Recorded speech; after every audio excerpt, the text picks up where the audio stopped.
if they had like been stuffed in a locker or gotten a wedgie or maybe like a swirly or something just once, Right. felt like a little shitty for doing a shitty thing, Right. then maybe they wouldn't be assholes nowadays. But this is like Exactly. unchecked assholery, and then they turn around and they're like, "Don't bully other people."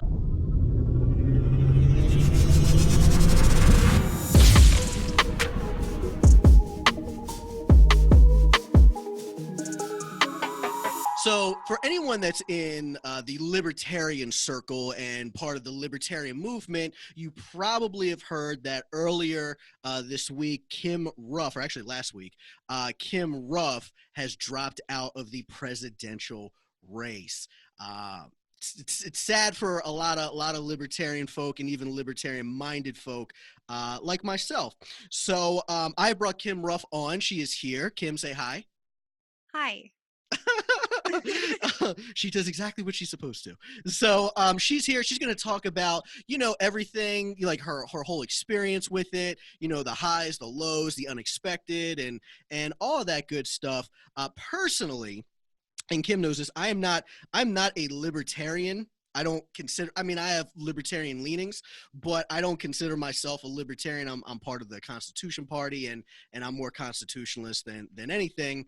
But I believe that Kim Ruff was one of the more, I'm talking like you're not right in front of me now. So Kim, I consider you like definitely one of the more constitutional libertarians, and at the very least, you understood the Constitution and what the powers were supposed to be and what they weren't. Some people just don't even care, or they believe that the Constitution should just be replaced with something else. So it was sad to me when I found out, when I saw your post, and it was just like, I've decided to drop out of the race. And I'm like, no, that leaves us with the boothead guy. Oh. So I was sitting here like, oh, so Kim, why did you drop out? Well, it was kind of a combination of factors, and like I told the Libertarian Party of Tennessee, it's actually really boring. It's just life, which is I work full time, and I started a new job in December, and also I have two little kids, and so traveling often is challenging. So some of the situations changed, and it just made it more difficult. And we've got a couple of candidates that are campaigning full time, like you've interviewed Dan Berman, Mhm. Jacob Hornberger's in the race. There is value to Vermin Supreme and what he's doing. We've got Mm. people who have the capacity and the resources to go out there and get that message out. And so rather than tie up my team and prevent them from getting the support that they need to be successful, I thought the wisest thing I could do is to recognize my limitations, drop out now, and then give the party and the movement enough time to kind of recover, galvanize, and get to national and kick ass. Okay, and that's fair, but a couple of things that you mentioned. So, one, if you're running for president, you got to be homeless and jobless. So you can't have a job, okay? And children, you got to send them off to like boarding school or something. If you can That's what it afford that's it. that's what it takes. That's what it takes to win, Kim. It's so fascinating because I mean, obviously I've had children the whole time. Right. My son is 5, my daughter's 7, and I've worked full time, and in fact, the last job I had, I worked 50 plus hour weeks. This job, I actually have a regular 9 to 5, 40-hour a week job, So that's which is good, right? right, like, it should be better, you would Right. think, but, we're seeing a major groundswell, a major change. Like, when we first started this campaign in July of 2018, we were really screaming at the base, basically saying, listen, if we're going to have somebody elevated to this position, we need to have someone who is going to actually tell people what we believe and stop acting like we always act like the ugly girl at prom. You know what I mean? Like we're just like, "Oh, would you please come in and take me to prom?" And it's like, "God damn it. Like we have great ideas. It's born in principle. It's part of classical liberalism. It undergirds our entire foundation of our nation. You shouldn't be so mealy mouthed and apologetic about it." So we were really wanting to push that to our base. And then the second part of it is that we wanted to make sure that their priorities were in check.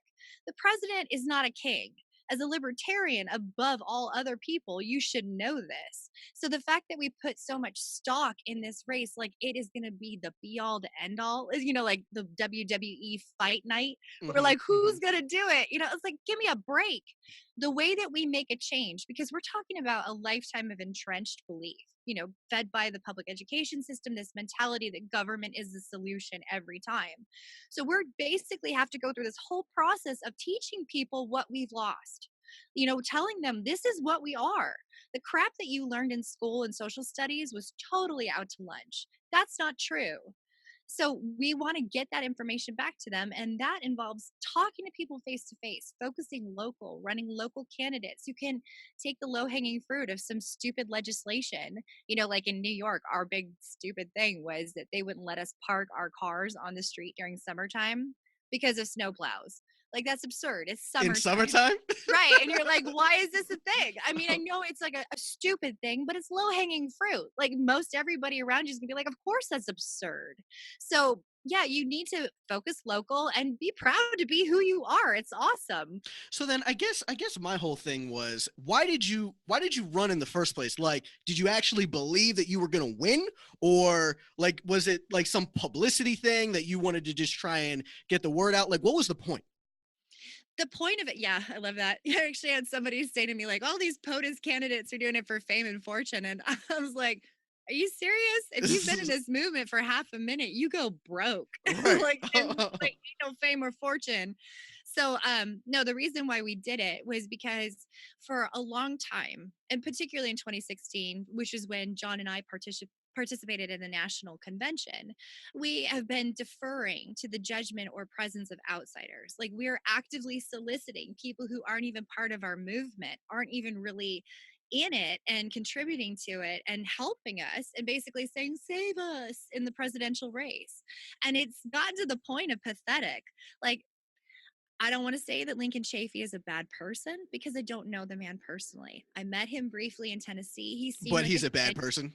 No, no, no. But how could you not be cognizant of the fact that your entire political career and voting record is effectively an albatross when you're campaigning for office? Like, you're going out there and saying, yeah, I know that I re-upped the USA Patriot Act and did all that shit. And I also did every single omnibus bill that helps fund the Iraq wars, but I'm anti-war and I care about you.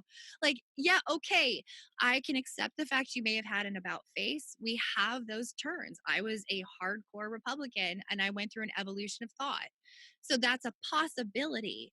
However, that record is indicia of who you were, and that's hard to live down. People are going to fixate on that. So, Right. And not just that, like I feel like because I've definitely evolved, and like you said, you've evolved, and it's natural. I think it's good when people do not change their beliefs, but people need to challenge themselves with you know, the just the chance of being wrong, right? The chance of not knowing everything, right? So, like, I made it a point for myself just to challenge myself with thinking I knew what I was talking about, right? Which I thought since I was 12, but like constantly, like, challenging myself with, okay, let me at least see what this person is saying and if it makes sense. I mean, I went from pro choice to pro life, and now I don't think I'll ever be able to go back to pro choice, right? So yeah, I think it's good when people evolve just their whole thought process and what they believe.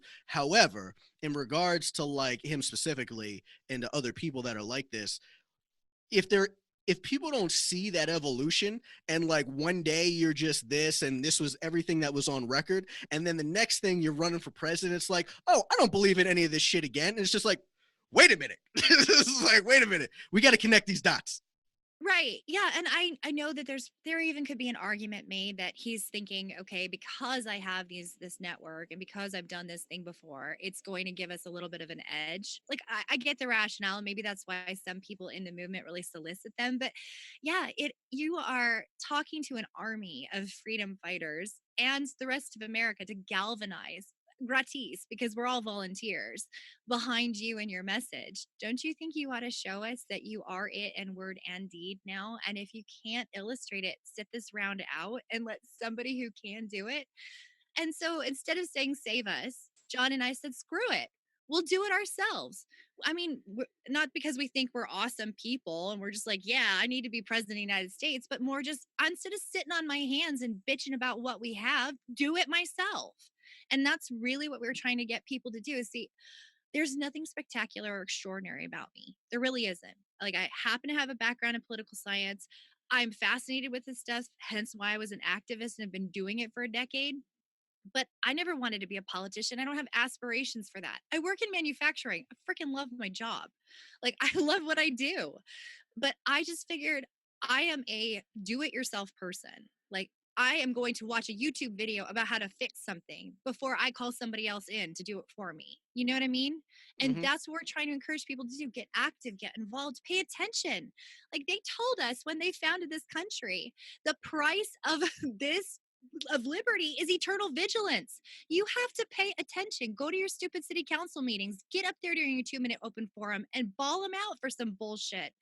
Do something. So Otherwise, tyranny takes hold. do you think that that's the way to go then? Like, instead of, if next or whenever the next election is, instead of, I don't know how many libertarian presidential candidates you had. I think you had like 5 or 6 or something from what I saw.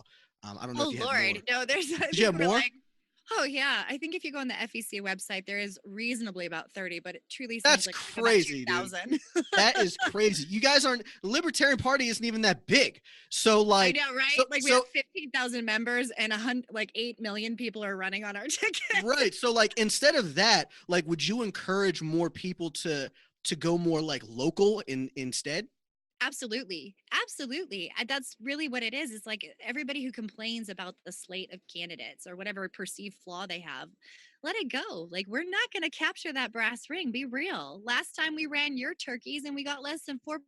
Like, it's not going to happen. If you want to really affect change, get to know people, build relationships with them, teach them these things and be their guide. So, yeah, focus local every time, which is what I'm going to do. I'm going to actually hang out with my neighbors and have conversations and then encourage them to get involved. That's good. No, I think that's good. So, okay, so then seeing what you saw and being kind of, you got to kind of see like a glimpse of how the presidential run works. So, what were like some like hurdles, or like, was anything like unexpected that you just weren't planning for? Were there things that were just baffling to you? Like, what's some of like the nitty-gritty stuff? Oh my God, how much time you got? I I'm like, oh, honey, let actually me I up just and I just turned 30 a couple days ago, so my life's almost over now, so I don't have much time. okay, all right. So let's make it snappy. Okay, so goodness, there was so many hysterical, bizarre, absurd, shocking Really? things happen. Oh yeah, it was like I actually joked with my team that I was going to write a book called "A Funny Thing Happened" on the way to the debates that I was excluded from. Like, it just everything was so What hilarious. happened? I need to know. Oh, it was like there's just things that are so antithetical to libertarianism. Let me see what's interesting to me. One of them is being asked all the time about being a woman. I think that is something that is crazy to me. And I realize that, like, yeah, I Like what? Like how is it? Like, how would it be phrased? well, it was usually put in the context of me being a woman in a male dominated thing that people perceive politics to be. So there was I got a lot of like identity politics questions, and I hate identity politics. And here's why. Because as libertarians, we're active for individuals. Like, every single person is their own unique person, and yes, they can have a shared experience with one group of folks or another, but ultimately you are you, and only you can speak to that experience. So I don't like that concept of like, oh, there's a woman running for president, we should vote for her because she also happens to have a uterus. Like, it's irrelevant. And I'm sure I just offended some trans women right now because Yeah, they're saying I was uterus. about to say, yeah, just saying the word uterus, that's discriminatory against women that don't have uteruses. Right, and it's like you can't win. So you really have to tell people, like, pump the brakes. You are respected because we recognize your rights to life, liberty, and property. And we think your right to self defense is sacrosanct. That is the most value that any other person could ever give you. That's the most respect. And you deserve it and you earn it just because you're a human being. But all that other stuff, like, that doesn't make you better or worse. It just makes you another person with a different experience. So I just find it weird. Yeah, you gotta watch. You gotta, side note real quick. You gotta watch. I was just watching this video of like some it was like Robert Downey Jr. and Scarlett Johansson, and they were at one of those like Comic Cons, and they were asking them like some Marvel questions. And Robert Downey Jr., who plays Iron Man, for anybody who's lived under a rock, he was given like some great question that really dived into or dove into his like character and everything like that. And a lot of them did. And then they got to Scarlett Johansson, who plays Black Widow, who's a woman, right? And she's giving this dumbass question of yeah, being Black Widow, did you have to go through any like rigorous training to keep your body in shape and stuff like that? And she's sitting here and she's like, yeah, I mean, damn, like what the hell? Like what kind of question is that shit? like because I'm a woman, I can't answer like any of these other questions. It's just funny. And a lot of people do think that way. Though I would say that if you are in a male dominated sport or you're in a male dominated whatever, it is interesting to see or to hear what your experience has been being in said male dominated space. Yeah, I mean, that's true, and I suppose that's a good point. I should say that is a good point, as opposed to I suppose that's a good point. That's like super rude, but yeah, that's a very fair point. I mean, there are people who might want to know what my experience is like, what I've seen, and I can certainly speak to that. And I suppose I could assign it to gender, but I guess I just eschew it so much, and not even necessarily for political reasons. It's really just I've worked in manufacturing, which is very masculine. I've been married to the military, which is again very broy, and and I'm in politics. Like it's just like a thing I do. So I just don't think anything of it. But yeah, that's always been that's a little weird to me. I mean, not in a mean way, but it always catches me off guard because I'm like, Yeah. oh, okay, I'm like gonna be real. I feel like you just got to expect that shit right now. You just got to expect it. that's Especially true. especially when you're in your more like conservative circles, they're gonna be like, look, we need to know like as a woman, do you think you can handle this shit for real? Like, that's you're probably gonna get some people like that. So. Right. And I'll be like, I'm past my childbearing years, so you don't have to worry about me taking leave. Right. It's like, look, I just need to know you plan on getting pregnant in like the next year or something because Right. you got a country to run. So I like will be taking leave. I'll be hanging out in Camp David or whatever. Yeah. You know what's funny? I don't even think that's a crazy question for an employer to be concerned about. Like, I know that is right, not going to right. be a Isn't that good? yeah, like I personally, so my boss at my last job was talking to me about that because he said there was a guy who said he won't hire women within a certain age range. And my boss is like, I kind of Why? understand that. Well, the age range was because they're like in their childbearing prime. Like if they show necessarily a desire to have kids or whatever, So there's what, a like if you're like in your like earlier mid 20s?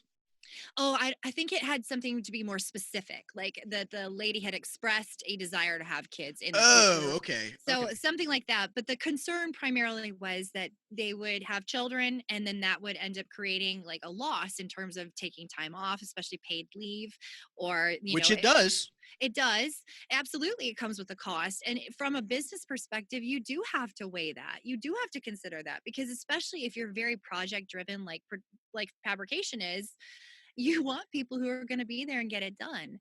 So I don't think it's actually a shitty thing to ask, though. I know it's totally not okay according to the law.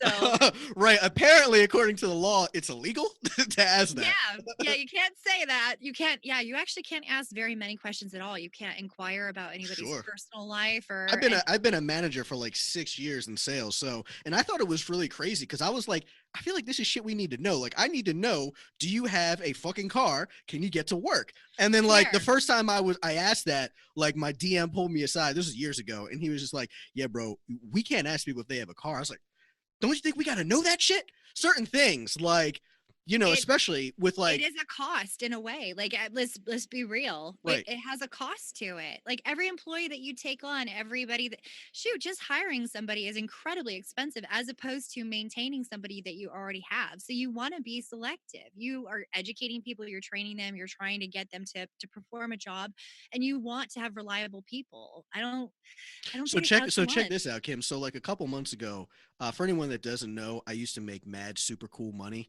and being in sales, and I quit technically I was fired, but it's a long story and I can't legally talk about it. But anyway, so Oh, I no longer work that's there. exciting. I no longer work there, and because I wanted to pursue podcasting and politics and all this other stuff, so I now drive Uber to try and make sure that I'm not homeless and do all this stuff. So Do you I ever was, tell them who you are? huh? Are Do you I? like, are you ever like, I'm I'm the terrible conservative. I And then just they're I like, just "You I just just made us hand him a focus on the card and right." I'm just like, follow me, just follow me. But see, it can go either way because like if they know who you are and they're not on your side of the politics, they'll like rate me really terribly. So I try not to bring it up at all. So That's true. anyway, so as I was looking for like a part-time job, I applied to this really fucking awesome gun range, but it's not just a gun range. It's the coolest shit you'd ever see, Kim. It's literally it's a huge warehouse, but they made it into this like people go there to do not drills. Damn, it's hard for me to explain. It's like an experience. Like you go there to shoot shit, but you go there for the experience of like you can do if somebody brings a gun to work training and they have like all these rooms and shit like this. Oh, okay. I know Dude, exactly it's what you're the talking coolest about. shit. And people go in there and you can legitimately shoot them. It's like they're not real rounds, but it feels real and it actually does hit them. So like you can shoot them. You can do all kinds of shit. They had something for like Halloween where you got to kill zombies and go through this obstacle course. Dude, it's the coolest shit. And I was like, I have to work there. Right. So Yeah. I applied and I went in. They called me in for an interview. And when I got there, me thinking that this was good, I was like, yo, you guys don't know who I am. So I was like, you got to check out my Oh, page. I gave them a file, like my video of like my gun rights thing. And I was like, you got to check this out. So it's specifically to gun rights and pro Second Amendment. And I was like, this is why I want to work here. I think it would be great to have this experience, to learn more about, firearms and just to be able to do all this shit and to help other people. I think would be great. And to talk about Second Amendment. And it totally worked against me. They were like, so no, we actually don't talk anything Second Amendment here. We don't want to bring up anything like that or pro gun rights stuff or anything like that. And and I was like, okay, well, what about my podcast and stuff like that? And like, well, honestly, if people do kind of find out who you are here and they don't like it, then you could be terminated, right?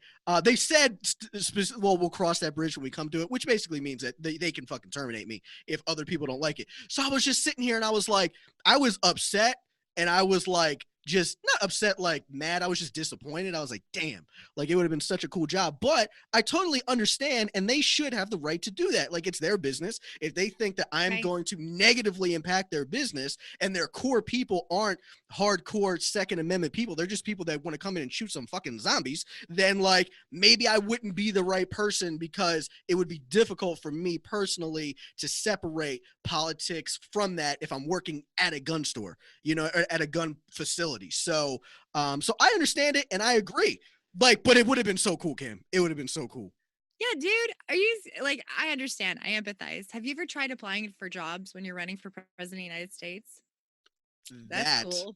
that must be incredible. Yeah, imagine trying to go into an interview and explain to somebody, you're like, "Oh, no, no, no. I'm not an asshat who thinks I'm the shit." Like, Right. I mean, how are you supposed to get a job when you're just like, "I'm shooting for the moon here?"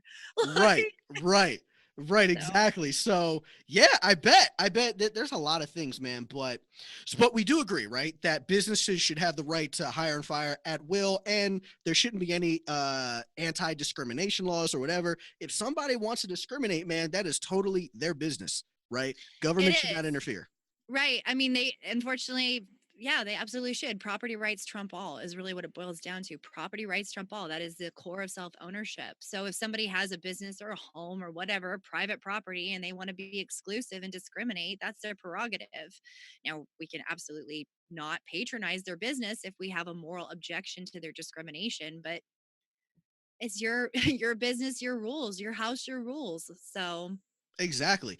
Even just like that famous thing with like, remember like the thing with like the guy with the cake and oh these yeah, this yeah. like Oh, this like queer couple or what, I don't know if they call them queer. I don't, there's too many letters now. So I think actually, they were a queer no. couple.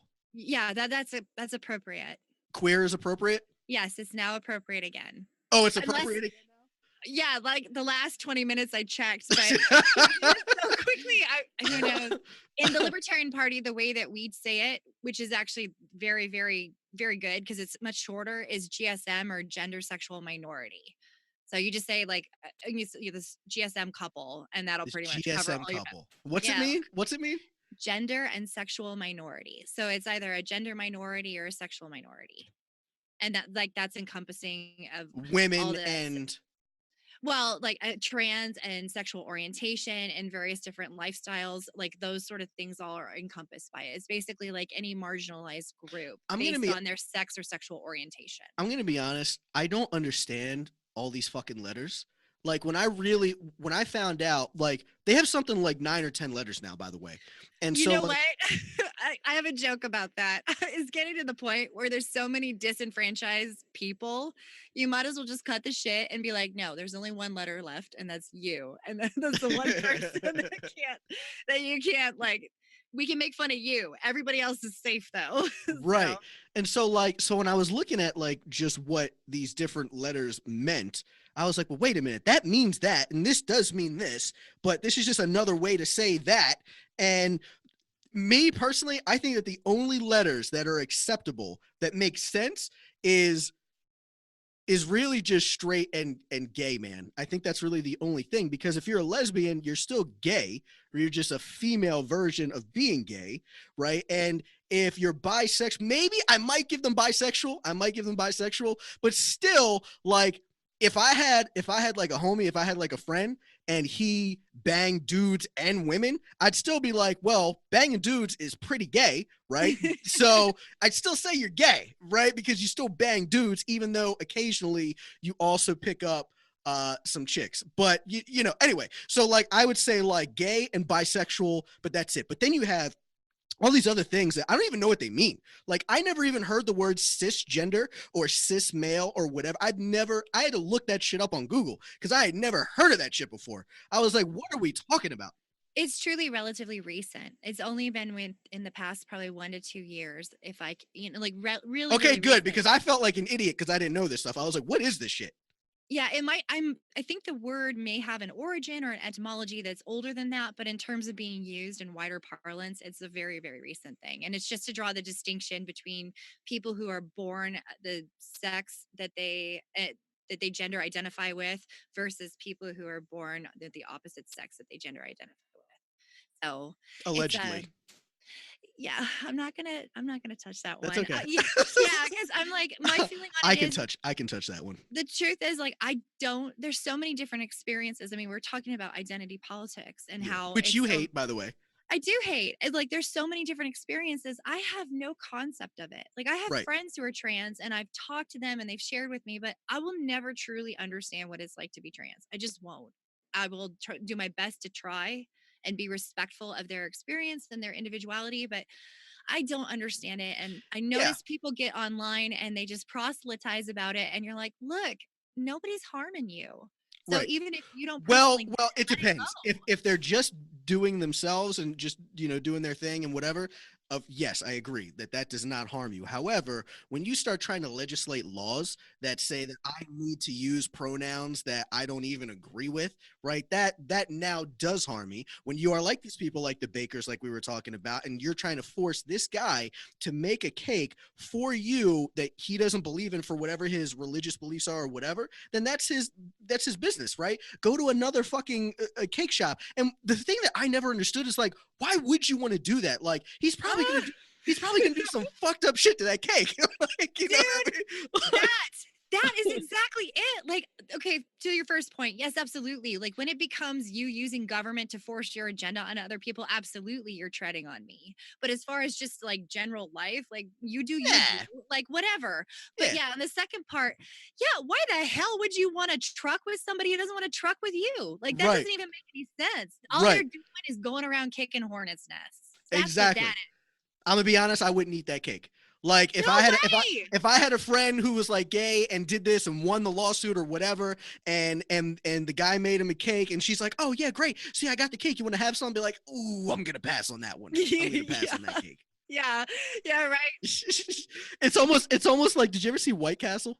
The movie White Castle? Oh, Harold and Kumar go to White oh, Castle. oh, yes, yes, You ever yes. see that Yeah. one? Okay, so as they're going to White Castle, before they get there, I think they go to like Burger King or something, and they stop there to get some burgers, and then the Mhm. guy is just like, "Hey, and matter of fact, you got to go to White Castle because like Yes. there's like a secret ingredient that we put in there tonight. It's semen." It's just like, okay, I'm gonna go to White Castle.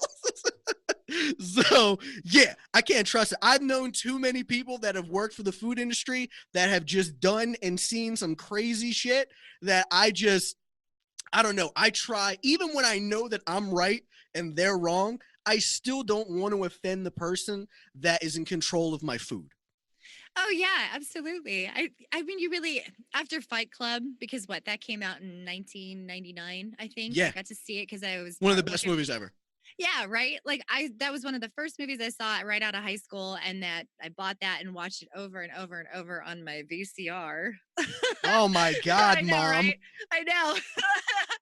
But yeah, but like after seeing that the whole thing was we are the people who serve you, who are part of the service industry, hospitality, like we are your every man that you ignore and we're coming for you. I was just like, you got it. I will tip well. That will be Right, fine. I right. will. I mean, I am the person who goes to a hotel and I'm like, you know what? I'm gonna fold these towels and just set them right here because it's like, why make somebody's shit harder anyway? Like, just generally, why would you want to make somebody's experience harder? So it's not so much trouble for me to be tidy and yet, Is it stealing if I take the towels that are in the hotel room and I don't bring them yes, back? That's stealing? yes, that's stealing. Okay, then I've never done that. Is I've never done that. this That's part of that legal thing you couldn't talk yeah. about earlier? I can't I can't talk. What about stealing like the little soaps and like the little because they give them to you to use, you know? Right. Like Yeah. and So with the yeah, with that stuff, like anything that's basically disposable. So okay. like those single serving shampoos or Okay, soap or so that's whatever. not stealing? Absolutely. No, that's not Okay, stealing because then that's I have taken a expected to bunch of be used. those. Yeah, right. I know Okay, you're I've just taken like, those. we can bathe for years. You know, so I don't know. Sometimes, the pillows and the things there, they're comfy, man. And I thought Oh, that I didn't know my if they're gonna lord. reuse them. Have you been doing the Airbnb experience, by the way? I just got put on and it's really awesome. Dude, the house we stayed at in Tennessee was beautiful. It was Was just it? like, oh, they like it was a cute little 2 bedroom, 1 bath, but they like redid everything, floors, Oh, so wait, so sideboards. you had like a whole house? Yeah, we rented a house Oh, and it was like nice. 139 bucks. Dude, that's 139. nice. I know. And it was beautiful. And they also had a Keurig with chai tea and Did you they had steal it? put no, but I did drink so much tea. And then they also had like little truffles that they had set on a nice little Wow. beautiful platter. Oh, Yeah, you it was better have so given them a nice. good I felt review. like they didn't charge me enough. Yeah, So I only did it for like a room, and it was like when I went to go speak at the Constitution Party and back in October, um, which was really cool. Shout out to the Constitution Party for letting me speak at their event. That was pretty awesome. So when I went there, and they were like, "Yeah, but the thing is that you're gonna have to get a hotel because this is like last minute, and we can't put you in one of the hotels that we already have." And I was like, "Ah, shit." So when I was looking at hotels, um, it was like it was right there in like the by the Pittsburgh airport. So everything's like $200 a night, right. 150 bucks a night. And I'm sitting here like, dude, I am broke, man. So like I looked on Airbnb and I found a room for 20 bucks a night. I was like, yo, this is going to be a super shithole. So I went there though, because it's what I could afford. This shit was so nice. The lady, even she gave me towels on my bed and everything like that. She even put one of those little chocolates. She put one of those little chocolates on there. Oh, like Yeah, an totally. Andes Mint? Yo, she was legit. I loved it. For 20 bucks a night, I was like, oh, I gave her the best review ever. Oh, for sure. The same deal with the place that I stayed at when I went up to Massachusetts. It was, oh goodness, the Davis Square Inn and the Morrison Street House. They were two homes that were owned by the same couple, and they were beautiful. Like the level of thought that went into how they staged everything, like just to make sure you. Oh my god! And every day they made muffins, and their mother lived on the property and gardened. I was like the greatest thing. I'm like, oh, this is like my childhood experience right now. This is So how I know that I'm an adult now, because stuff like this is interesting to me and I like this is what right. excites me now, right? So like that's how I know that I'm an adult. It's like, oh, that's the coolest thing. Like this Airbnb where nobody when I was in like 20 or 21, I didn't give a shit about that stuff, man. I did not. No. Yeah, no, you're like, "No, a hotel's just a crappy room for you to put your bag in." Like, that's how it used Exactly. to be. Nowadays, you're just like, "Yeah, oh, I just can't wait to put those socks on." Yeah, exactly. Exactly. So okay, so some of those things happen. So anything else that was just the things that you just didn't expect, like going into this whole presidential run? I think probably one of the things that was really surprising to me in a very sort of sorrowful way is how poorly people understand how government works. You mean Like, like your other like the other candidates that run or that are no, running?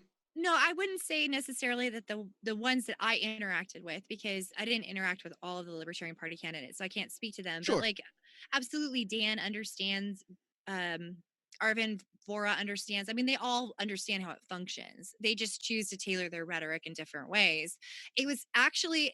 It's actually like the wider public and how little they comprehend. And it's not to say that the wider public is ignorant per se. I They think that are. they've just been ill educated.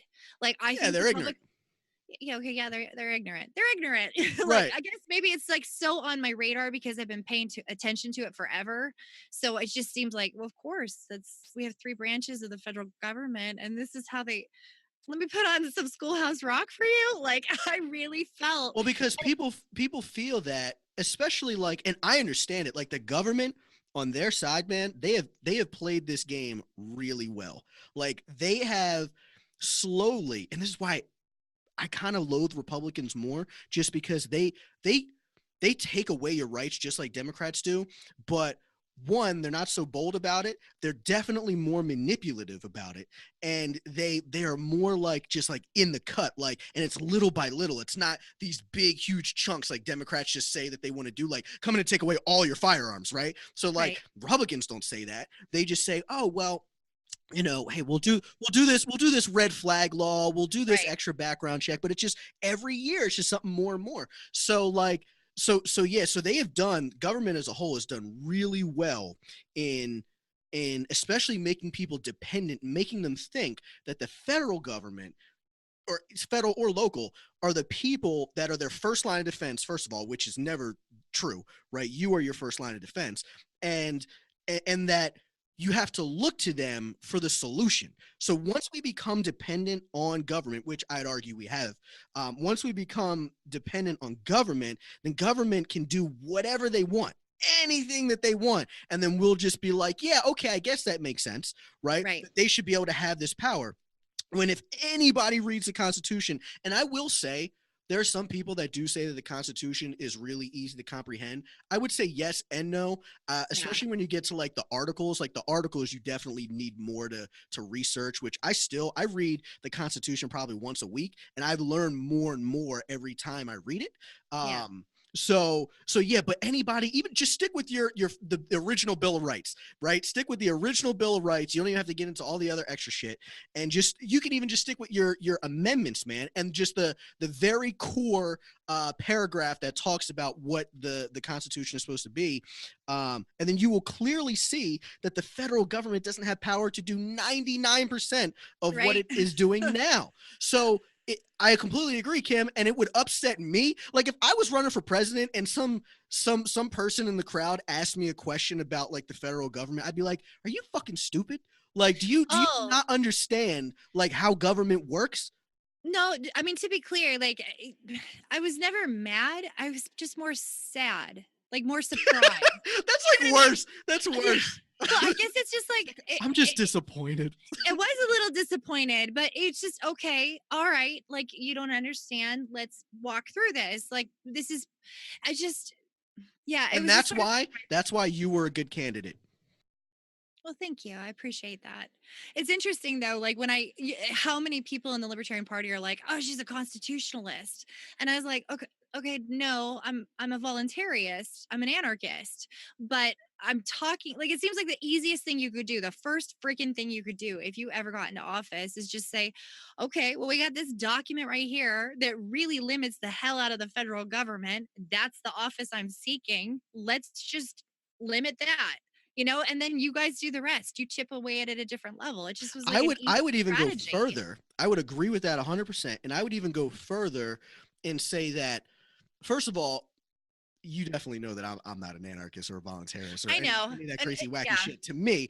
But just trying to put myself like in that person's shoes, what would make, especially if I'm running for office or just want a voluntarist society, what would make sense to me, what would be the more strategic thing to do would be like, look, we need allies and we need to be able to get in there. If we come in out the gate and say that we should just abolish all government, no one is going to take us seriously enough. At least not enough people are going to take us seriously enough to where we're going to get where we need to go. So why don't we do this thing in stages? Like, see, it's almost like I compare it to like Democrats that just want to take away all weapons. It's the same thing for voluntarism. If you're like, well, we just want to abolish all government. Okay, that may be your end goal, but you're never going to get people to sign on to that if you just say that's what you want immediately. The smart thing to do would be like, go to the Constitution. Look, I'm going to limit to the Constitution first. And then once we limit to the Constitution, then we can talk about, all right, we don't need all the shit that's in here.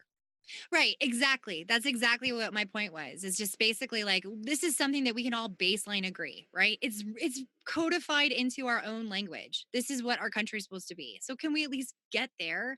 And then once we've had that taste and gotten a little bit of it back, maybe we'll want to push for it more. Like maybe we'll want to be more involved. I have no illusions. Like I there there are some candidates, won't name names, who think that they're just going to go in there and like sign an executive order and make their Oh, office you mean like disappear. Kokesh? Yeah. Yes. Yeah. Yes. And that has been like, I mean, first of all, campaigning since 2013. Don't you think by now, after 7 years, you realize how absurd that is? I mean, it's like the underpants gnomes from South Park, where they're like, well, step one, collect underpants. Step two, step three, profit. Like, what the hell? It says cockamamie is the Marxist, like, withering away of the state. Like, you were going to get power and then it's going to go away. Like, you To be think you're fair, going to walk in there, sign an order, and then all the people who've been there since the Carter administration are going to be like, well, guys, we've had a good run. Let's right. pack it in. We're gonna allow you to come in here and then just eradicate all of our jobs. Like, okay. Yeah. But Like, are you to be fair, it was hilarious when I saw it. When I saw the video, I was like, this is some of the funniest shit. It's almost as funny as when Gary Johnson, when he was on stage that one time and they were talking about marijuana, and this lady was like, yeah, marijuana contributes to heart attacks. And Gary Johnson's like on there on stage. And yeah. Yeah. it was so funny when I saw it. I was like, this guy is going to go in there and abolish the federal government first day, and then he's going to drop the mic, and then he's going to be like, all right, I'm out, guys. Yeah. I mean, it would be, don't get me wrong. Like, I would love it if That the would be government cool, right? fought. That would be cool. Right. Yeah, exactly. And I love it. I want it. I'm all about it. But it's also not realistic. And that's what I mean about knowing how government functions. Like, they have a whole chain of command that's going to follow suit once your happy ass checks out. Like, they're going to keep rolling. And you have an entire society of people who want it to keep existing. So you think that's going to be like a steady thing?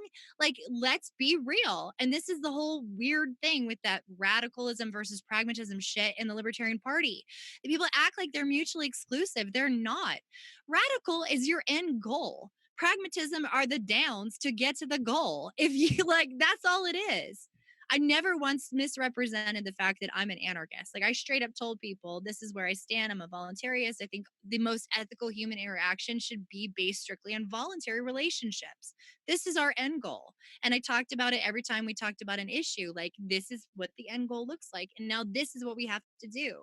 I got flack for saying something about Medicare because the question was, like, are we gonna, we asked in a debate something about Medicare, and it was like, what are you gonna do about all those people who are dependent on it? I said, our ultimate end goal is to ensure that it goes to the private sector, that it's no longer a government run program. That's the end goal. But our downs are you have all these people dependent on it. There's a whole system, there's a contract, there's a relationship, and they have nothing else. Like, if you wait to get to the point where you're dependent on Medicare, you're probably incapable of working, can't care for yourself.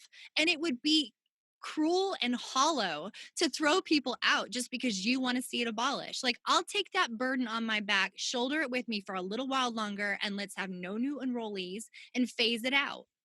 But somebody Right. was like, well, that's not radical enough. And it's like, well, your shit is fucking social Darwinism. Like, that's not cool. Like, we're Right. supposed to be humanitarians. Like, our whole reason is because we want to respect and cherish and take care of people voluntarily. So, like, Understood. why would you say that?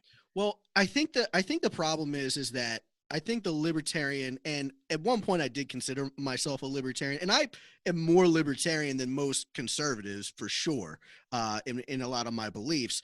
But the problem that I have with the party, not even just the party, like, but just people online in general too, also like people who are part of the movement, is you have a group of people. It seems like the people that are leading the libertarian movement are the more radical folk, and Yes. and and it's based on like this purist point that you have to be this and you have to be this radical, and anything, any compromise, not compromise is the wrong word, but any pragmatism, right? Any type of pragmatism, or any even saying what you said, like, look, I think that we should get to this end goal, but to get there we have to take these steps to do it. Then it's like you're shunned, and it's like, Right. well, no, like, you can't, you're not a, here it is, you're not a real libertarian. We did it.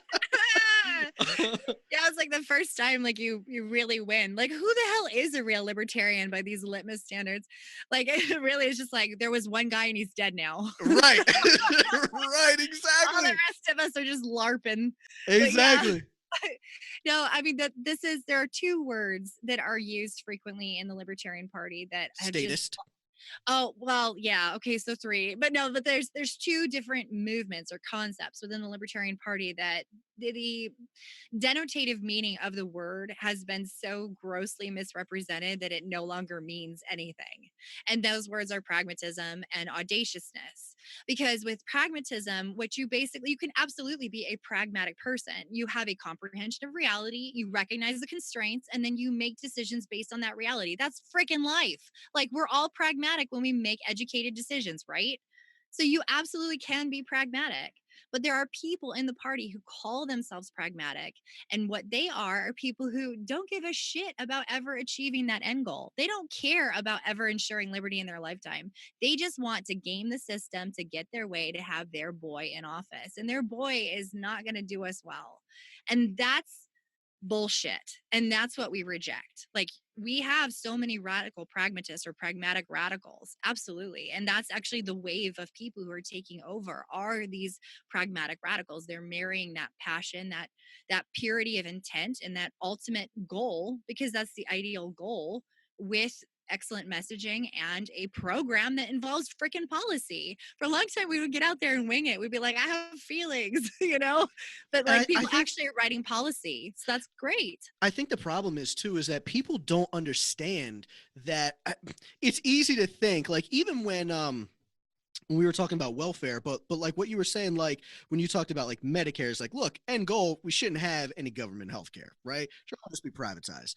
Now, the people don't understand that you can't just tomorrow say, okay, there's no more government Medicare, there's no more government welfare, right? I went to this huge debate, and talking about like borders and things like that, and the big thing on the libertarian side is, well, we can have open borders if we just take away welfare. We'll just eliminate welfare, and it's gonna be better because people won't be as enticed to come over here because they're not going to get these things. And in theory, that does make sense. But the problem with that is that if you just eliminated welfare tomorrow, right?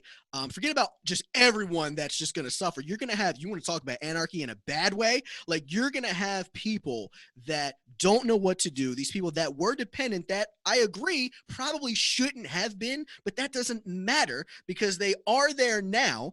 And you're going to have all these people, especially black folks, man. I can say this because I'm black. So I can get racial in this motherfucker.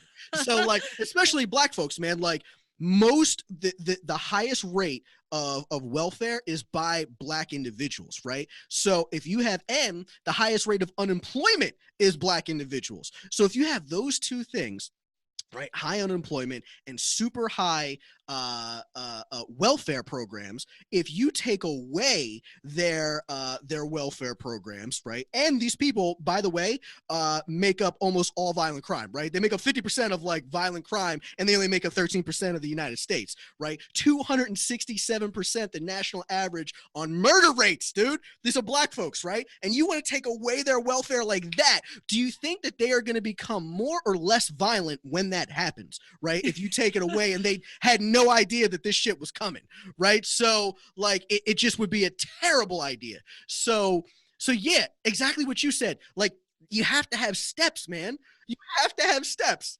I love how we have essentially the same argument, but mine is like, no, you don't want to just throw people out in the street, and you're like, no, they're gonna kill you. like, They like, are. They're gonna what? kill him.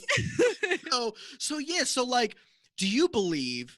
I'm glad that you recognize this. So do you see the problem that the big thing that I would say is that you have people that are they're like on the edge, right? So they're people who don't necessarily like Democrats and they don't necessarily like Republicans, right?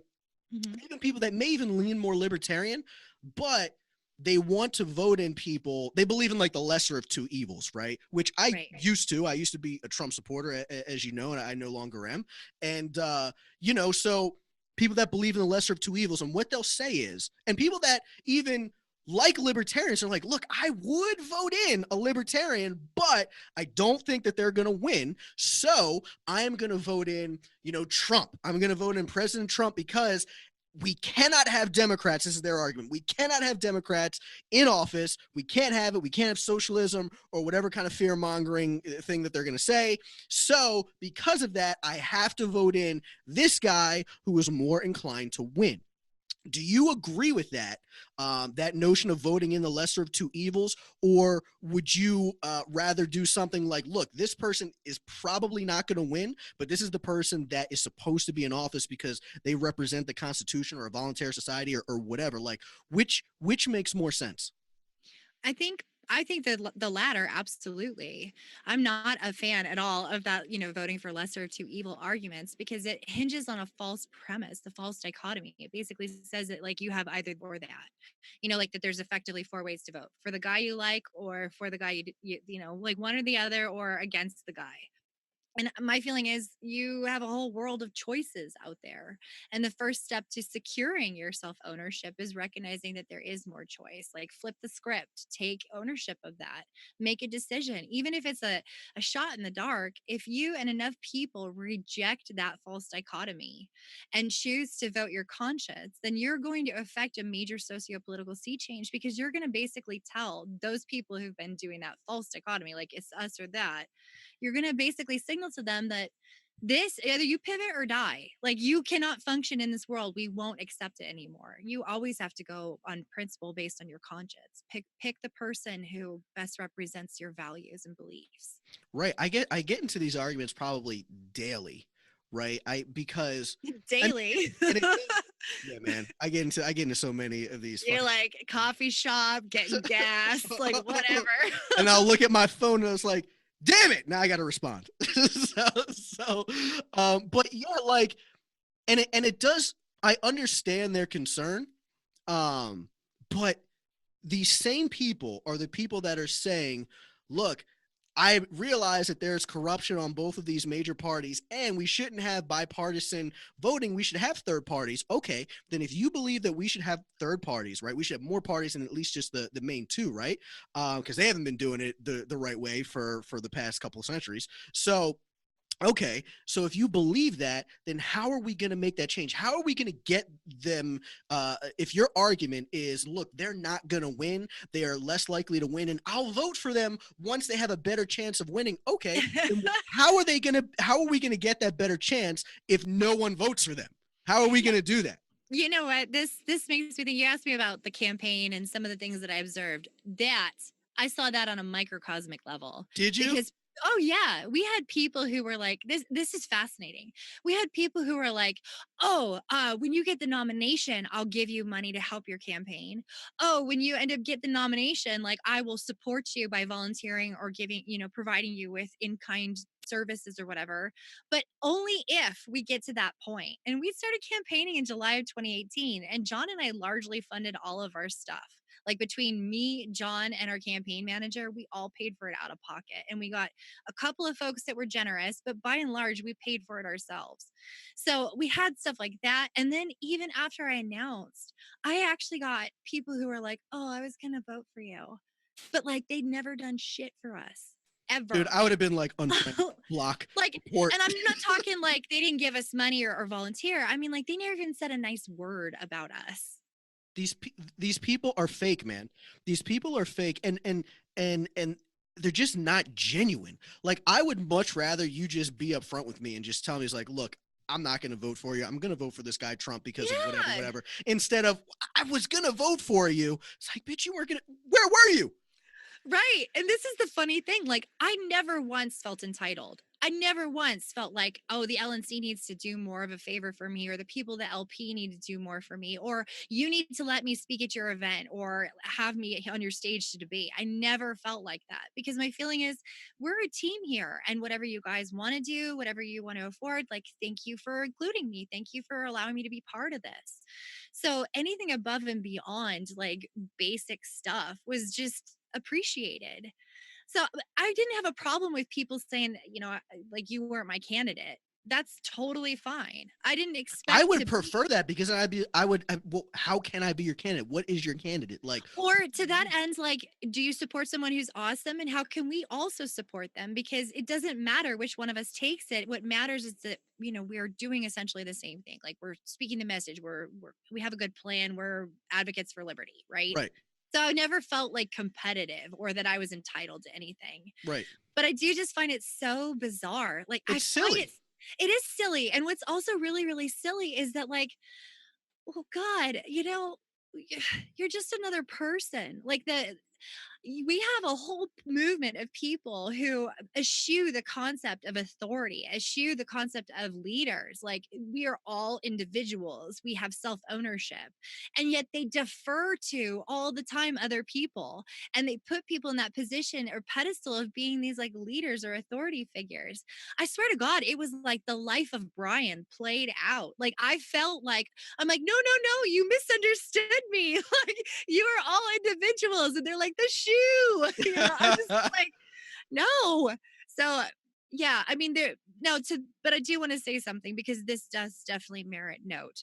On the positive side of things, meeting so many wonderful people, interacting with so many great people, having that dialogue, being part of this with them, feeding off of their energy, having a laugh, like, oh my God, that was fantastic. That Was it was pretty fantastic. cool?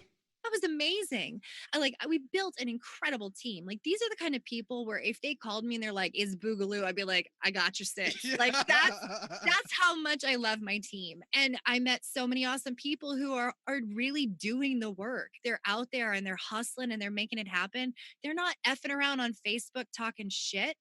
So Like me. She's talking about me. no, no, not at all. Are you kidding? I love the hell out of your stuff.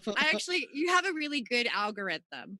You're very good at securing engagement because you're always asking people questions and having a dialogue. It's very, very you. smart. Thank you. Yeah. So mad respect for your skills. You're doing a good job and I enjoy your stuff. That's why I was like, yeah, hell yeah, I'll be on your show. I That's awesome. love how I get to cuss now. I'm like, yay. I'm not running for president anymore. I can go back to It's what I cool. I can was. cuss. So, so without you being in the race now, who who looks who in the libertarian movement would you like to see as POTUS if they were to win? There are a couple of different people that I've had the chance to get You to cannot know. name all of them, Kim. No, no, no, no. That's like 2,000 people. I'm like, and Tyler's mother. Like, it does include everyone. No, there was a couple of folks that, because of going around and doing debates or engagements with, I had the chance to get to know and really do like and think are very good people. I love Dan Berman. I think he's a fantastic guy. I love his marketing. I get a kick out of him. The guy is so smart. Like I just love him to pieces. Dude, the fucking hat, man. Yeah, the The hat. I mean, fucking of hat. course. But it like seriously, that is his only chink in his armor, right? Is the hat. Like he's Yes, but smart, can he's we kind. agree that that is a chink in the armor? But at the same token, have you seen like his tchotchke, like his little pins and stuff? I kind of like it as a marketing thing. I Okay, suppose from here on out, he could dump it. Like he here's could my go for problem. Here's the hat my problem with these hat guys. And you know I like Dan Berman. I have him on my show all the though. time. I like Yeah. him personally, and he also does know the Constitution, and he's even more personable, and he's willing to speak to people and things like that, like which is Yeah. very important. He's willing to be wrong and to put himself out there. So he's definitely a good candidate. But the fucking hat. To anybody that doesn't know who Dan Berman is, he wears this ridiculous yellow, like it's like this top hat, but it's even just more absurd. It's this yellow, bright yellow top hat that says taxation is theft. The whole thing Uh, is retarded because it doesn't mean that taxation isn't theft, but the problem is just the level of respect that he is losing from other people. Now, is that a gimmick? Sure. May it work to remember this guy? Yeah, but that doesn't mean you're going to remember him in a positive way. Him and the other boothead guy, what's that guy's name? Vermin. And I know Vermin you, Supreme. I know you support that guy too. But him and Vermin, and that doesn't mean that what Vermin is saying when he actually talks about policies is inaccurate. Doesn't mean that he doesn't have good things to say because he probably does.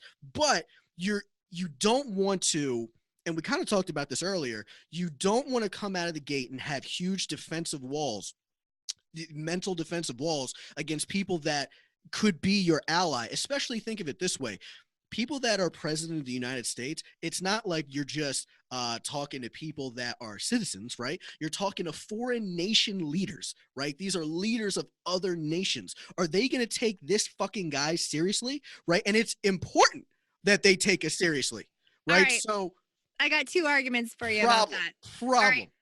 First of all, you got to remember, like, don't put that presidential seat on a pedestal, right? Like, we are libertarians. It's a Sisyphean feat. We're struggling to get our message out there. Like, this is a lot of work and it requires a hell of a lot more than one messenger. So, look at it from the perspective of what audience are they capturing? Are they going to capture everybody? Are there some old blue hairs in Sun City who are going to be like, yes? No, probably not. They're going to lose that attention, but they are going to capture attention of younger people. Consider the culture that the younger people are raised on and I'm how younger and I don't support that shit. no, we're talking like people who are 18, like 16, 17, 18. They're getting that kind of attention. Like, do you know how much attention Vermin Supreme gets on social media? Like, he's one of the highest trending people. His whole shtick is getting younger people to get engaged, get involved. Yeah, it's a weird foot in the door, sure, but damn it all. It's a Like, it's foot on his head. yeah, I was like, it's a boot in the door. Yeah, but like, but it's part of that. Like, think about all the different ways people come onto your radar and different people who've shaped your thinking and your experience and how they came onto your radar. Like, you're a very media savvy person. I am sure you watched YouTube videos. Were there certain people that you gravitated toward? And what was it about them that you liked? Like, was it always meritocracy, like competency, or was it something about their gimmick or style or marketing? Sure, but we're talking about different things because there are different when we're talking about YouTube and other people that someone might follow. Sure, and some people have gimmicks and some people have these things that I would more gravitate towards. But if we're talking about the leader of the free world, man, like it's very very different. Like it's very different, and it is important. And I want to know. I need to know if you agree. Do you agree that it is important to have to have actually a major level of respect as president of the as the person who is president of the United States, not just for American citizens, but for other nations taking us seriously as well?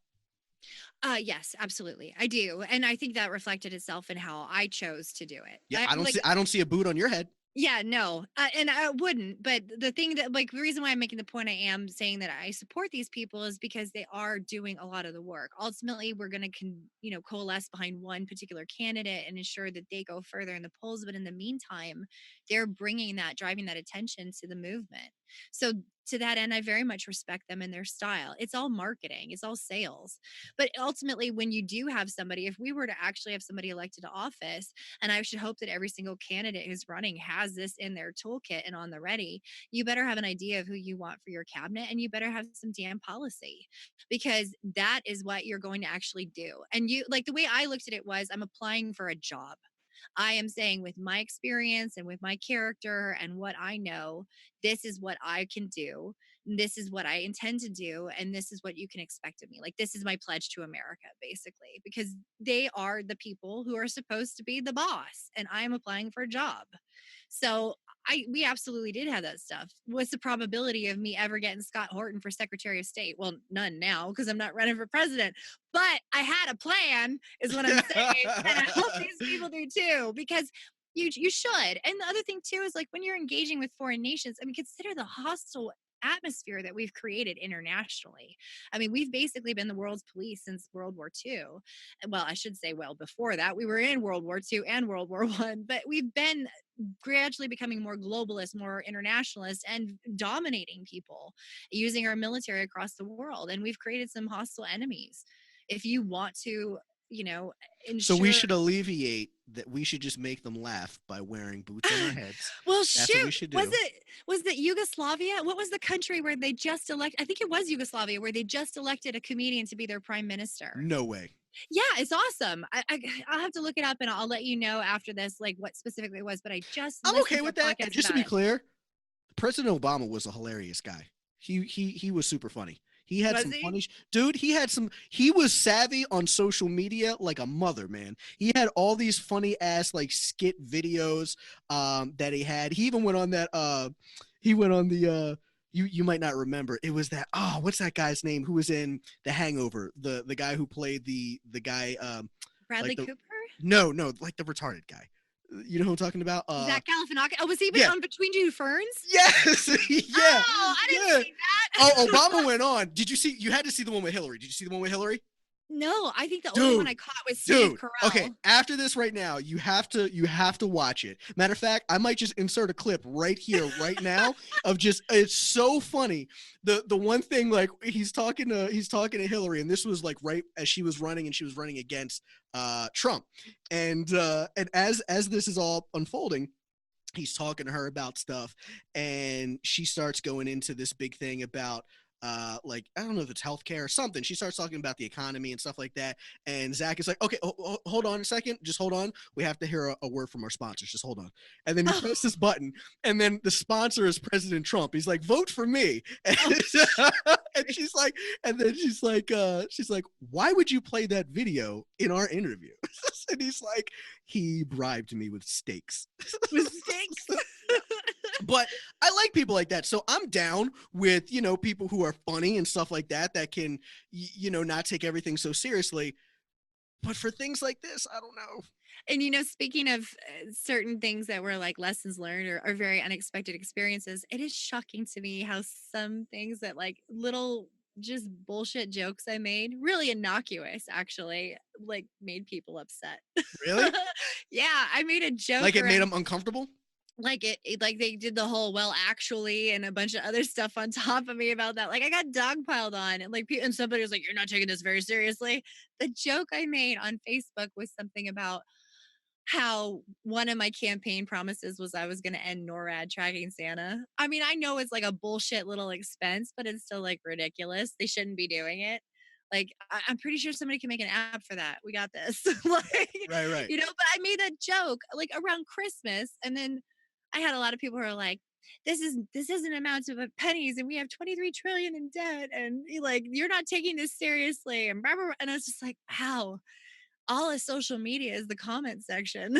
I'm Like, telling you. I'm telling I you. tell you what. I know, I feel like a hillbilly. I'm like, I tell you what. Like, it's crazy running for office and having been in that perspective. I mean, you could swallow a solid pint of blood on how much you're biting your tongue when you're on the campaign trail, because people are horrible. They Yeah. like absolutely horrible to you. Now, to be clear, it was a small percentage, but shit, like the rumors that people start and the horrible things they say about you, like really just character destroying shit. Really? Yes, and you're like, "For what purpose?" "Oh, because it's fun." I've Right. seriously had somebody spread a rumor that I beat my kids. Now, I'm a single mother, and and, like, you can put me in a position where basically invite DCS into my house on that rumor, and when I've asked his friend, "Why did this person who I knew and knew sort of well, why would he spread a rumor like that about me?" He was like, "Oh, he just thinks it's fun. He's a Discordian. He enjoys making chaos." And for a year and a half, this motherfucker would go around saying that and post. And people were like, does she? And I'm just like, God All you damn. need is just all you need is an accusation, and then it just becomes like, oh, she beats her kids. By the way, Yeah. I'm totally gonna beat my kids when I have kids, just because I think it builds character. Oh, shit. I You know feel what? like they're gonna use this on me 10 years from now. It's like he totally beats his kids. Look, man, when I say Yeah. beat, I don't mean beat them, but like I believe in like physical discipline when they're younger, man. Like I was physically disciplined, and I think that you need to they need to know children. I think that taking away the PlayStation and the whatever, I don't think that shit works, right? I think that Right. there's this, I have like this theory that's not proven by science, but I'm sure someone has proved it, that like when they're around like 4 or 5 years old, if you just beat them like one good, I was beaten like around that time. Like I remember coming in out of this like baseball game, and I was like 5 or 6, and my grandmother was there. It's like when we get home, and I'm sitting here like, bitch, you ain't shaking, you ain't gonna do anything. Like, cause I was like, yeah, she ain't gonna do anything. And so like we come inside, but I'm still cautious when I enter the home. So I enter the house, and looking around, and she hasn't done anything. And I'm like, okay, I think everything's okay. And she's like, no, go take your shower. I was like, all right. So then I go in, and I'm starting to take my shower. Like 5 minutes after, the door just busts open, and she just goes in on me, dude. Totally goes in on me. And it was deserved. I was being an asshole, right? And so it totally was deserved. But then after that, I knew, I just knew, if she told me, she just gives me that look. Like if I'm doing something wrong, and I'd be like, yes, ma'am. Like, it is what it is. Like, I'm not going to toe that line, because even today, like I'm 30 years old now, even today. And she's like 5 inches shorter than me. And she would look at me. I'd be like, okay, yeah, whatever you say, whatever you say. But It's people, they need to know respect. Kids need to respect their parents. And there is a little bit, not extreme amount, but there's a little bit of fear that your children need to have in you. I'm just saying. I feel like that's, that one good beating would make a really good title to your autobiography. One good meeting, just one good meeting. Like Tyler Breen's Guide to Raising Children. One good beating. If they're 10 or 11 years old, you missed out on it. That's it. They're gonna grow up to be an asshole now. You failed as a parent. So but Well, yeah, some of the people with, some people that we've come across could certainly benefit from one good beating. one good beating. One, just Just one good one. beating. Yeah. Like I said, I actually said to some people, I'm like, this really makes a solid case for bullying. It does. Because if if they had like been stuffed in a locker or gotten a wedgie or maybe like a swirly or something just once, Right. felt like a little shitty for doing a shitty thing, Right. then maybe they wouldn't be assholes nowadays. But this is like Exactly. unchecked assholery. And then they turn around and they're like, don't bully other people. And it's like, you first of all, you never were. So you don't know Right. what you're talking about. And second of all, if you were, you wouldn't be an asshole. Yeah, If it's any person that goes through life that grew up and never got their ass kicked ever, like you don't know what you're talking about when you're talking about bullying. I think getting your ass kicked one good time. So I believe that builds character, man. You need to know what it's like to get your ass kicked, man. You need to understand that there are consequences to being an asshole. Now, I'm not saying that these things should be legal and stuff like that, but as a kid, I totally got my ass kicked once, maybe twice, and like totally like taught me that I can't do certain things around people, and I can't just do or say whatever I want, you know? yeah.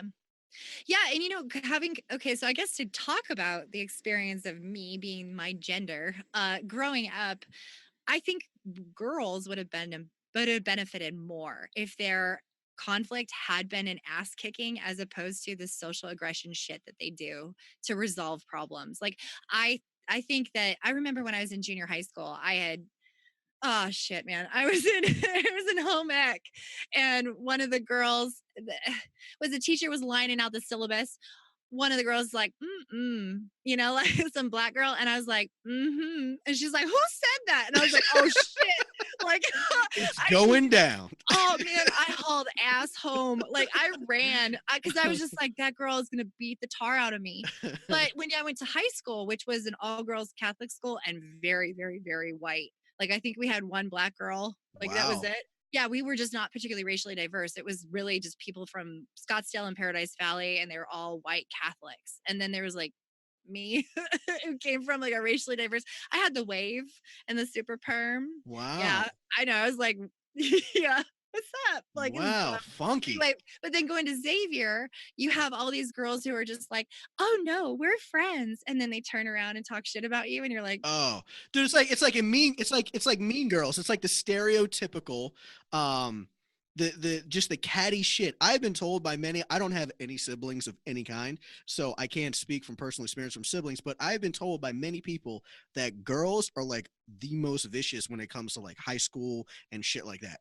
oh, they can be, absolutely. I mean, I think one of even as an adult, one of my greatest struggles is my desire to want to know everything about everybody because I find people fascinating. So I'm kind of a gossip. Like I want to know people's business. Yeah, and I care about them too. But then I don't want to be mean. And I think that that's sort of that balance where you have to walk because you're like, well, I don't sometimes you're on the fence about somebody and you don't know and you're sort of processing and you're like, well, maybe, but that doesn't necessarily mean like I hate you, like Right. so yeah, it's the social aggression is I think that's actually way worse. Social aggression is way worse than physical aggression. I would much rather have somebody just give me a good knockout Just, punch. just a good, just a good ass kicking, man. Everyone Yeah. needs to get their ass kicked at some point, preferably when you are an adolescent. And every child needs one good beating. Make sure you catch my book. It'll be in iTunes bookstore later and on Audible and all that good stuff. And it's going to be titled One Good Beating. So Hey, speaking of books, I have a question for you. So you yeah, said you just turned 30. Did yeah. you get your book in the mail? What book? The book that everybody gets when they turn 30 called Now That You're 30, Everything You Wanted to Know But Were Too Young to Understand. No, no, I have not. I'm still in that. I don't feel 30 at all. Like I really don't feel past like 25. I just, it just hasn't set into my mind that I'm actually an adult. And the thing that's crazy now is that now that I'm 30, like there's no denying that I'm a grown up now. Like I Right. could do that when you're in your 20s, you could totally still do that. It's like I'm not really an adult. I mean, I am technically by like lawful standards, but not really, right? So, but now that I'm 30, it's like, damn, like I'm like a legit adult. So like now, like teenagers and shit would be like, dude, you're old as fuck. And I'd be like, I guess, yeah, shit, am I? I'm 30. Yeah, I guess I am old now. That's crazy. Let me But give you anyway, some gouge as your slightly older friend who's going to be 39 in February. oh my Okay, so goodness. yeah, right? So some things that you will learn that are awesome. Mm-hmm. Invest heavily in really nice sheets. In Trust sheets. me. In sheets, buy yourself a beautiful set of sheets. So sheets matter. Sheets matter. Okay. Yeah, like nice sheets, good So what do socks, I? So like, is it thread shoes count or with what? cushion. No, no, actually, my favorite set of sheets are from this company called Berkshire Blanket. Like they make these, okay, they make these really plush blankets that Okay. are almost like teddy bear fur. Hmm. And the guy who I started don't this, like to. I don't like to be hot. Like I don't like stuff like that. Like that would yeah, make me that may hot. not be a good idea then, but because some of their stuff is like not very well, it's actually pretty breathable. They're pretty You know good, what I but they're like? I like like super silky. soft, I like silky sheets. silky sheets. Yeah, well, I like smooth sheets. Like I don't like rough sheets. Do you I don't like know. it to be a little bit cooler too? Like just to have a Yes, yeah. yes. See, And I'm more of a I'm snuggler. also one of those people. I don't know if you're like this, but like no matter if I'm hot or cold, I have to have a sheet that covers me when I go to sleep. Like I have to have that. So it needs to be like a breathable, cool sheet. Yes. Do you have any vestiges of how you slept when you were a baby? Like, do you have a tendency to kind of keep a hand here, or have to like? Do you have some habits or idiosyncrasies when you sleep? I know that's a Uh, random ass question, but I'm yes, just curious. absolutely. So like I cannot sleep on my back at all. I cannot do that. I have to sleep. I'm typically sleeping on one of my sides, and it doesn't matter if I sleep on my left side or my right side, but as long as I am in that position, and then very rarely, on occasion, I will sleep on my stomach, but Yeah. definitely cannot sleep on my back. So when I see like movies and shit of, it's this couple waking up and the couple, they're just perfectly like laying on And their her backs and sheets everything. was Yeah, like just yeah. And then I'm like, Daniel. and then not only that, but then they just roll over and start talking to each other with morning breath and shit. And I'm sitting here like, this shit is not real, man. Like, this shit is Right. not my life. If I had a wife like that and we both woke up and she would begin to talk, I'd be like, "Da, da, da, da, da, da, da." And then I would get like, I get like a little piece of gum and just, or like a Tic Tac and just throw that thing in there. Like, okay, now we can speak.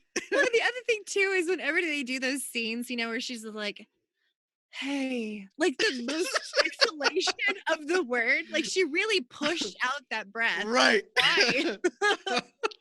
Hey, Oh man, and then they just and the women, every time when the women wake up, just somehow they're just so extraordinarily beautiful when they wake up, and it's oh like yeah, their hair is just already done and everything just looks immaculate. I'm sitting here like, that doesn't look, I mean, nope. I don't think that's really realistic here. So yeah, man. It's funny. Yeah, that's funny. Yeah, so this stuff matters to me too now. So sheets, and I actually was thinking about getting some new sheets. So yeah, I'm gonna get, but I need them soft and they need to be cool. I need to Yes. learn about thread count. I think that's important. A lot of people tell me it's important. I feel like thread count is like hedge funds. Like I've heard the So it's word, but not. So it's not. I'm not really sure what it means. Okay. Like there was an Okay. Onion article called like two college students talk to each other about hedge funds and Yeah. don't know what they're talking about. Like something like that. Every time I think of people having dialogues about politics and they act like they know shit, you're just like, it's hedge funds again. Like it's hedge funds. You don't know what you're saying. Just own it. People ask me questions. I'm like, I don't know. Like I'll be true. I don't know. That's not my area of expertise. But Mhm. yes, invest in some and make your bedroom your sanctuary. I guess I Okay. should say that. Make your bed comfortable because sleep is awesome. And then get some good shoes. Get You some know. good You shoes know what that have else is good important to me too? supports. Shoes. Yes, that is important. But luckily, I have a fairly good arch on my foot. So like I rest pretty easy with like just most shoes. I've been told that if you're more flat-footed, that you have a terrible time getting shoes. But Yeah. I have a fairly good arch. Thank you, mom. And so yeah, I so, hope so I'm that's good on your there. Tinder profile. I should put that on there, right? I'd be like, my arch Yeah. is savvy. Like I have a great arch. You need to date me. Yeah. So McDonald's doesn't have golden arches. I do. exactly, exactly. So yeah, so that and what's also like important to me now too is, do you have a dog, Kim? I am actually a cat person, even with the surname Ruff. That's terrible. So I do not like cats pretty much. I'm allergic anyway, but even still, I think cats are just little bitches. They So totally are. are they are, right? Yeah, but they also are small and sort of self-sufficient. Like dogs are lovely, but dogs really need a lot of interaction and cats are just kind of like they'll do their thing and occasionally come over and let you pet them. Right. And cats also, I have to clean up their cat shit. Whereas like my dog, if I walk him, I can act like I'm picking up his dog shit, but then I can just leave it there and then I can just continue to walk. I feel like again we're kind of crossing into an area like stealing hotel towels. Like I mean It just borrowing I'm gonna be impermanently. completely honest. I'm gonna be completely honest. I don't have to do with this anymore because I have a fenced in yard and we take care of it now. But when I did have to walk my dog previously, me picking up the dog shit, and I know this does make me a terrible person, and I am okay with admitting so. Me picking up the dog shit would really depend on how the dog shit came out. So like if they were solid pieces, I'd be like, all right, cool, easy. I just picked that shit up, right? But if that shit was like runny, if that shit was runny and that shit was like more liquid than it was solid, then I may, not saying that I did, but I may just like if this was the dog shit, then I would reach down with my bag in my hand right beside said dog shit and pick up some like grass and then I would tie it so that anybody who was watching me be like, "Oh, he totally picked up his dog shit," right? And then I would just continue to walk by. But in my defense, That shit's like natural fertilizer, man. It's good. It's good for the ground. So, um, but yeah, it would really just depend on how the shit was. Nobody wants to pick up, and also nobody really looks at the bags when you're out there. What if the bag had like a hole in it, and now I got like fecal matter like all over my hand and shit? You know what I mean? Yeah, that's true. It's a rough life. It is a rough life out here, man.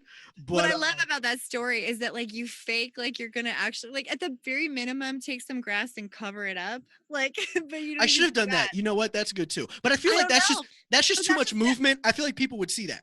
You well, know? and it's camouflaging and it could end up becoming like a trap, like a tiger trap. Like Right. and then they're like, no. So I don't know. I don't think you can win on that one. I don't want Right. to handle diarrhea. I don't think people want to have diarrhea. Right.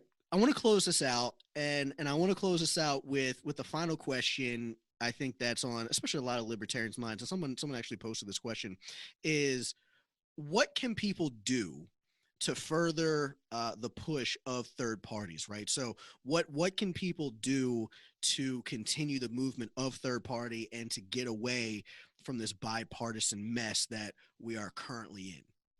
Okay. Oh, that's a good question. I'm glad that was asked. Okay, we very much. I think the first thing you do as a libertarian is that you recognize that change begins with you. So you have a utmost responsibility to take care of yourself and your family and your neighborhood first, because it's a bottom up approach. That's where you can make the most amount of difference. That's where you can affect change, and everyone in that orbit is going to be healthier for it because it's a long term investment. If you want and have the capacity to do more than that, then I encourage you to reach out to your local Libertarian Party affiliate, or even to something that's like somewhat similar. There's the Constitution Party if you're in the process of going through this thought process. Like it's good to go and understand all these different ideas. You should really be involved anyway. Issue party and just get involved. But reach out to these various state affiliates, get aligned with them, find out what they're getting active in, see what makes your heart sing, and then do that as well. Go to city council meetings and participate. Make sure that you speak on behalf of the things that you care about, and also participate and engage your community. Don't defer to government to do it for you. Just remember that community is the last bulwark against tyranny. And that's really where change is going to start and tyranny is going to end. That's awesome. And I totally agree. So guys, check out make sure you check out Kim. Kim, where can people find you? Uh, Gosh. Well, I mean, we still have the website up. So they can, of course, contact us through the website at roughphillips2020.com. I have a Facebook page and I'm on Twitter. I believe it's at Kim Ruff 8 because there were 7 other in it ahead of me. Which, speaking of which, I got to tell you this because it cracks me up. So, there's another gal who's named Kim Ruff. There's actually quite a few. I know this because I'd friended most of them on Facebook years ago, and we started a fans of Kimberly Ruff page. Wow. Yeah, we were very silly. Like we was all like, we're friends because we have the same name. It was really cool. You nerds. We were nerds. But one of the gals is a African American gospel singer based out of South Carolina. And she's very, very talented. Very talented. And I had spoken with her before years ago when I was going on this Kim Ruff friending frenzy. And lovely girl. That if you Google me, some of her picks come up or my picks come up with her stats, and I'm just like, oh my gosh, we are literally every woman. Like, Wow. yeah. So but that I thought that was pretty interesting. But yeah, at Kim Ruff 8 is my Twitter, and then I'm on Facebook as well. Awesome. So guys, yeah, definitely make sure you check out Kim Ruff, and not just Kim Ruff, like check out, that party. If you're part of like the libertarian movement, and you believe in that, and you want to see the movement succeed, and not even just libertarian parties, man, like third parties, right? So I'm a big just third party person. Even if a party that I didn't personally like the Green Party, got in there, it would still be a win in the sense that like it's not bipartisan anymore. We can't have this bipartisan stuff anymore. It has not worked at all. Both the Democrats and Republicans have just ruined this country in a lot of ways. Especially when we talk about gun rights and things like that. So yeah, definitely get in more third party, man. Libertarian Party, Constitution Party, I'm a part of. There's a couple of them. So There's even value in some aspects of like the Green Party's platform. I mean, I don't think that any one party is okay, I'm ending this interview now. I'm just saying, like, find what ideas and issues you care about and then pursue it. Do right by people. Yeah, Absolutely, I agree. So Kim, thank you for coming on the podcast. It's been awesome having you. And everybody else, make sure you check me on my next video.